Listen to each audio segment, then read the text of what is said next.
정치에 대한 다양한 방송, 김연아의 정다방 TV.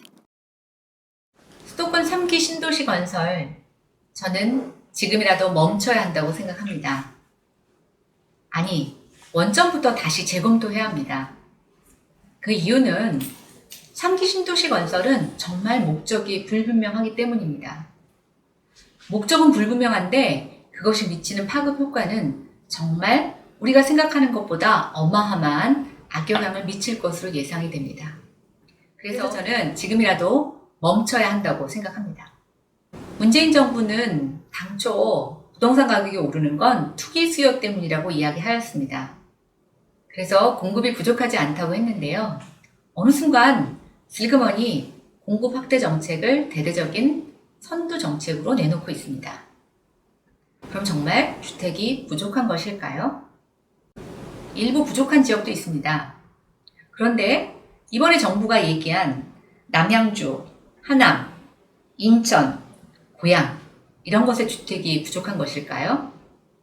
아니죠. 정부가 정말 신경 써야 하는 것은 서울 시내의 도심의 주택 공급입니다. 정부는 지금의 주택가격 안정세가 자신이 없는 것 같습니다. 그래서 슬그머니 공급 확대 정책을 펴놓고 있는데 주택 공급이 과거보다 쉽지 않습니다. 그러다 보니까 자기네들이 공급하기 쉬운 곳, 만만한 곳을 지금 신도시 건설지로 내보내고 있습니다. 표면적으로는 주택 공급 안정이라고는 하지만 제가 봤을 때는 그 이유는 자신들의 정책의 실패, 정책의 미숙함을 덮으려는 하나의 방법인데 저는 정말 그것이 악수 중에 악수라고 생각합니다. 이번 3기 신도시 건설은 수혜계층이 없습니다.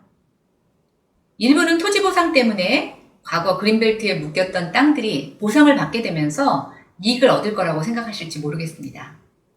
그러나 그 땅을 보상받아서 주변으로 옮겨가기에는 주변의 집값이 녹록지 않습니다. 토지 보상금에서 생기는 양도세도 물으셔야 합니다. 정부가 얼마만큼 제대로 값을 쳐줄지도 알 수 없습니다. 이뿐만이 아닙니다. 1기 신도시는 이제 지은 지 20년이 넘어서 무언가 리모델링이든 주택에 대한 성능을 개보수해야 되는 시점이 놓여 있는데 이렇게 1기 신도시보다 입지가 좋은 곳에 새로운 아파트가, 새로운 주택이 들어서게 되면 1기 신도시는 리모델링이라든가 재정비 사업을 추진할 수 있는 동력을 잃습니다. 그뿐입니까? 아직 2기 신도시는 끝나지도 않았습니다. 토지 보상만 하고 주택을 짓지 않는 2기 신도시에 너무나 많은 주택이 남아있고요. 이것까지 공급된다라고 하면 이 사람들이 모두 다 서울로 출퇴근을 할 때 지금 수도권 광역교통망은 얼마나 끔찍하게 더 밀릴지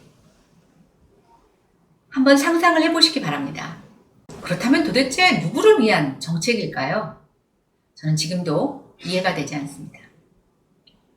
마지막으로 구체적인 실행 방법이 제시되지 못하고 있습니다.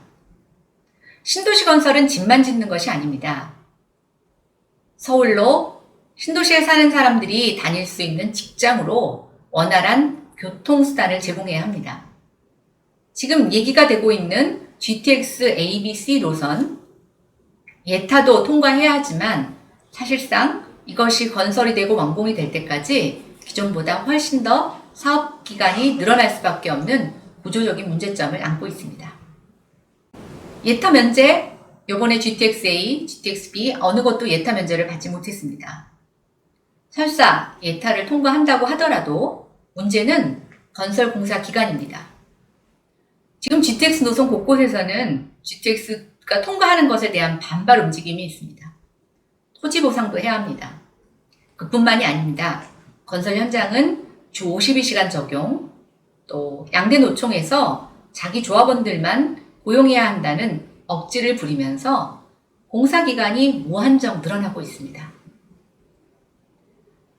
김현미 장관은 얼마 전에 간담회에서 GTX 조기 착공, 또 인천 지하철을 연장하겠다라고 하는 그런 계획을 발표했는데요.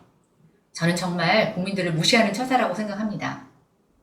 특히 이 지역에 사시는 주민들은 이런 인프라에 관련된 계획이 그동안 얼마나 공연불처럼 정치인들 입에서 나오다가 하나도 실천되지 않았다는 것을 어느 누구보다도 잘 아실 거라고 생각이 듭니다.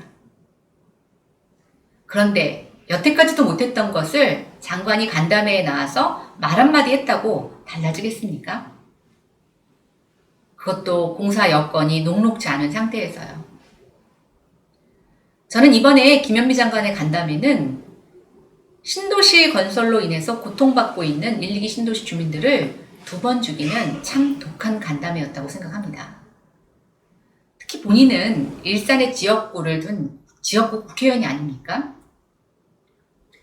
김현미 장관은 문재인 정권의 말지 안 듣는 국토부 장관으로서는 기억될지 모르겠습니다만 지역구 국회의원이면서 장관을 겸직하고 있는 그런 정치인으로서는 저는 정말 역사에 씻지 못할 과오를 남기는 그런 정치인으로 기억될까 걱정이 됩니다. 그런데 왜 이렇게 서두르게 한다고 하는지 모르겠습니다. 지금 지역 주민들이 매주 나와서 시위를 하고 신도시 건설을 반대하고 있습니다. 한 번쯤은 그런 주민들의 음성, 주민들의 고통에 대하여 이야기 듣는 시간을 가져야 하지 않을까요? 어쨌든 이렇게 방향도 없고 실행 수단도 없고 아무 효과도 기대할 수 없는 문재인 정부의 3기 신도시 건설 정책. 그래서 제가 조목조목 따져보고자 합니다. 그리고 3기 신도시 건설이 아니라면 어떠한 방법으로 1, 2기 신도시의 노후주택 문제, 광역교통 문제, 또 부족한 서울의 주택 공급 방안이 무엇일지 이 내용들을 전문가의 입장에서 여러분들에게 전해드리고자 합니다.